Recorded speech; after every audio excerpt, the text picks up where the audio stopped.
राहुल गांधी जी की यात्रा था, दो जगह आप सामने किया, अंत भला तो सब भला, क्या समझे? तो क्या माना जाए? आप समझदार हो? गठबंधन होगा या नहीं? शीट शेयरिंग को लेकर होगा। विवाद हुआ है। कोई विवाद नहीं है, आपके सामने सब चीजें साफ हो जाएंगी बहुत जल्दी। अब ये बात सब पुरानी होगी। अरे हमारे पत्रकार साथी कितनी पुरानी बातें बता रहे हो। मैंने आपसे क्या कहा, कितना अच्छा सवाल पूछा, कितना अच्छा जवाब दिया मैंने, और उसी में से आप सब कुछ निकाल लो। आपकी पार्टी के सलीम शेरवानी, अंत भला तो सब भला। सलीम शेरवानी ने समाजवादी पार्टी छोड़ने की बात करी है और वो कह रहे हैं कि पीटीए को जो है बर्बाद कर दिया है, पीटीए में कुछ नहीं है।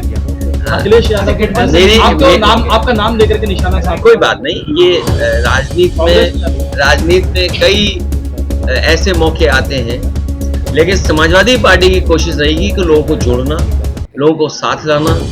अगर पार्टी में कहीं कुछ नहीं कभी दे पाए तो समय आने पर बहुत से लोगों को देने का काम पार्टी करेगी। किसान आंदोलन चल रहा है, किसान दिल्ली कूच के लिए जा रहे हैं।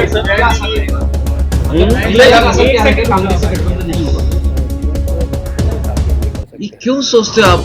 मैं कह रहा हूँ पत्रकार साथी, क्या बात मैंने कही उसी में तो सब कुछ निकाल लो और 2 घंटे बाद सब पता लग जाएगा। नमस्कार, मैं हूं सुशील गिरीश पांडे।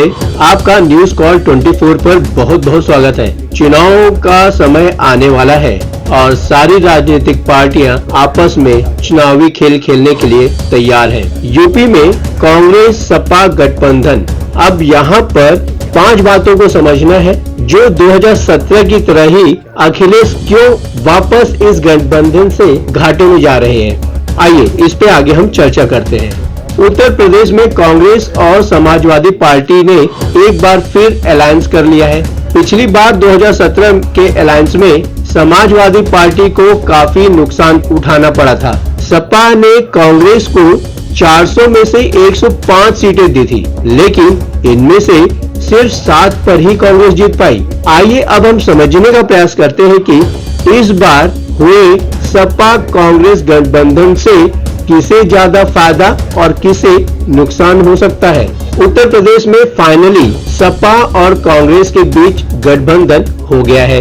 समाजवादी पार्टी कुल 17 सीटें देने को तैयार भी हो गई है। इन 17 सीटों में हालांकि करीब 10 सीटें हराने वाली है, पर इन सीटों पर समाजवादी पार्टी या कांग्रेस किसी के भी कैंडिडेट जीतने की स्थिति में दिखाई नहीं देते। हालांकि अन्य जिन सीटों को कांग्रेस ने हासिल करने में सफलता पाई है, उससे कांग्रेस का ग्राफ समाजवादी पार्टी के मुकाबले बेहतर होता दिख रहा है। अगर राम मंदिर के चलते बीजेपी के पक्ष में हवा चलने लगे तो यह कहना गलत बिल्कुल भी नहीं होगा कि एक बार फिर यूपी में गठबंधन करके समाजवादी पार्टी पछता रही होगी। आइए देखते हैं कि इस गठबंधन से किसे कितना फायदा होता नजर आ रहा है।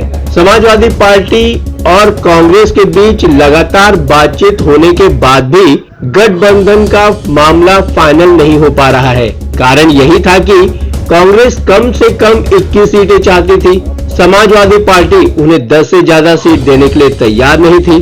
फाइनली समाजवादी पार्टी अगर 17 सीटें देने के लिए तैयार भी हो जाती है तो इसका सीधा अर्थ क्या निकलता है कि कांग्रेस ने जो चाहा उससे हासिल कर लिया। लखनऊ के वरिष्ठ पत्रकार राजकुमार सिंह का कहना है कि यूपी में कांग्रेस की जमीन बेहद कमजोर थी। इसके बावजूद अगर 17 सीट समाजवादी पार्टी देने को तैयार हो गई है तो यह बहुत बड़ी बात मानी जाएगी।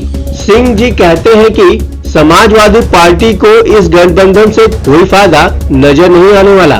कांग्रेस सारे फायदे बटोर लेगी। सपा ने कांग्रेस को 17 सीटें दी हैं। इसमें रायबरेली, अमेठी, कानपुर, फतेहपुर सिकरी, बांसगांव, सहारनपुर, प्रयागराज, महाराजगंज, वाराणसी, अमरोहा, झांसी, बुलंदशहर, गाजियाबाद, मथुरा, सीतापुर, बाराबंकी और देवरिया है। हो सकता है कि बुलंदशहर या मथुरा में से एक सीट कांग्रेस लौटा दे और उसके बदले में श्रावस्ती ले ले।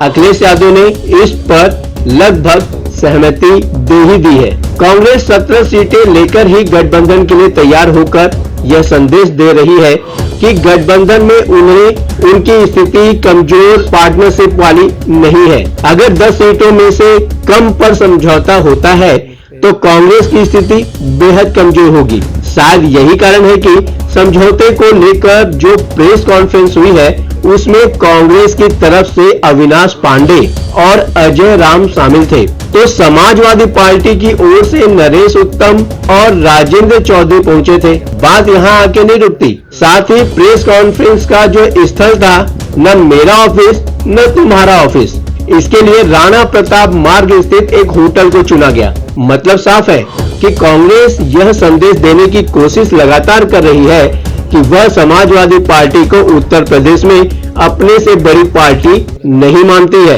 अगर कुल जिताऊ सीटों का कैलकुलेशन करने बैठते हैं तो अब कांग्रेस के पास जिताऊ सीटों की संख्या कम नहीं है। हो सकता है कि बीएसपी की तरह से गठबंधन का सारा फायदा कांग्रेस को ही मिल जाए।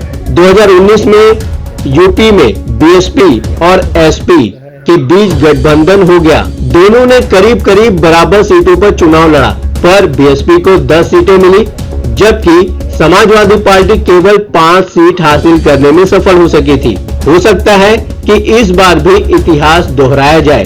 अखिलेश की उदारता का फायदा जिस तरह 2019 के चुनाव में बीएसपी ने उठाया, उसी तरह इस बार कांग्रेस उठा सकती है। कागज पर आंकड़ों को गौर से देखें तो कांग्रेस के पास रायबरेली, अमेठी, सहारनपुर, कानपुर, अमरोहा जैसी 5 सीटें ऐसी होंगी जहां से उनकी जीत संभव हो सकती है। होगी पता नहीं है।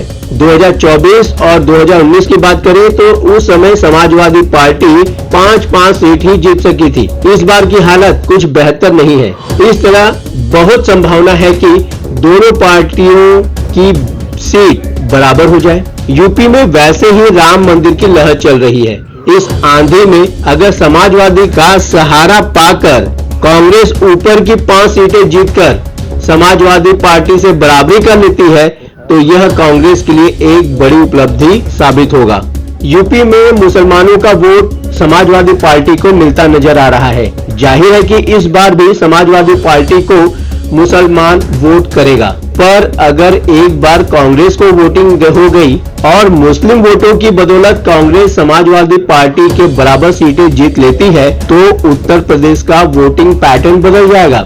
कांग्रेस के यूपी में जिंदा होने का सबसे बड़ा नुकसान समाजवादी पार्टी को होगा। समाजवादी पार्टी का मुस्लिम वोट बैंक छिटक कर कांग्रेस के पास हमेशा के लिए जा सकता है। जहां तक वोट ट्रांसफर होने वाली बात है, उसमें भी फायदा कांग्रेस को ही होने वाला है। समाजवादी पार्टी के पास तो वोट बैंक है, पर कांग्रेस के पास मुस्लिम वोटों के सिवा यूपी में कोई वोट बैंक नहीं दिखाई देता। मुस्लिम वोट पहले भी समाजवादी पार्टी को वोट देता रहा है। कांग्रेस को समाजवादी पार्टी के पिछड़े विशेषकर यादव वोटों का जमकर फायदा होने वाला दिख रहा है। 2017 में समाजवादी पार्टी ने विधानसभा चुनाव में कांग्रेस के साथ गठबंधन किया। 2017 के विधानसभा चुनाव में सपा ने कांग्रेस को गठबंधन में 105 सीटें ही दी थी, लेकिन कांग्रेस महज 7 सीटें ही जीत पाई थी। दूध का जला अब छाछ भी फूंक कर पीता है। शायद यही कारण है कि अखिलेश कांग्रेस के साथ गठबंधन करने के बहुत इच्छुक दिखाई नहीं दे रहे हैं। जिन 70 सीटों को समाजवादी पार्टी कांग्रेस को दे रही है, उनमें से कई सीटें ऐसी हैं जहां आंकड़ों का गणित समाजवादी पार्टी के साथ दिखाई देता है। यहां तक कि रायबरेली और अमेठी में भी बीजेपी की मुख्य कंटेंडर समाजवादी पार्टी हो चुकी है। पिछले विधानसभा चुनाव के आंकड़े बता रहे हैं कि रायबरेली और अमेठी से कांग्रेस साफ हो गई है। 2022 के विधानसभा चुनाव में रायबरेली में 4 सीटें समाजवादी पार्टी की है, जबकि 1 बीजेपी की है। उसी तरह अमेठी में 3 सीट बीजेपी की है तो 2 सीट समाजवादी पार्टी ने जीती है। इसी तरह प्रयागराज, बाराबंकी आदि में समाजवादी पार्टी दूसरे स्थान पर थी, फिर भी गठबंधन में ये सीटें कांग्रेस को ही मिल गई है। कई ऐसी सीटें भी हैं जहां पिछले चुनाव में बीएसपी दूसरे नंबर पर है। उन सीटों पर भी कांग्रेस के बजाय समाजवादी पार्टी अगर चुनाव लड़ती तो बेहतर पोजीशन में होती। देखते हैं ये जो सीटों का वितरण है किसके पक्ष में जाता है, लेकिन आंकड़े तो यही बता रहे हैं कि इस बार भी अखिलेश यादव परेशान होने वाले हैं। दोस्तों, आपको इस विषय में क्या कहना है? आपको क्या लगता है कि क्या अखिलेश यादव इस बार फिर से गठबंधन करके फंस तो नहीं गए? गठबंधन का उन्हें खामियाजा भुगतना तो नहीं पड़ेगा? इससे अच्छा तो वो अकेले ही अपने कैंडिडेट उतारते। कमेंट के माध्यम से जरूर बताइएगा। और अभी तक आपने हमारे इस चैनल को सब्सक्राइब नहीं किया है तो इस चैनल को सब्सक्राइब करें, न्यूज कॉल 24 को फॉलो करें और नोटिफिकेशन में जाकर ऑल का ऑप्शन दबाना बिल्कुल न भूलें। नमस्कार।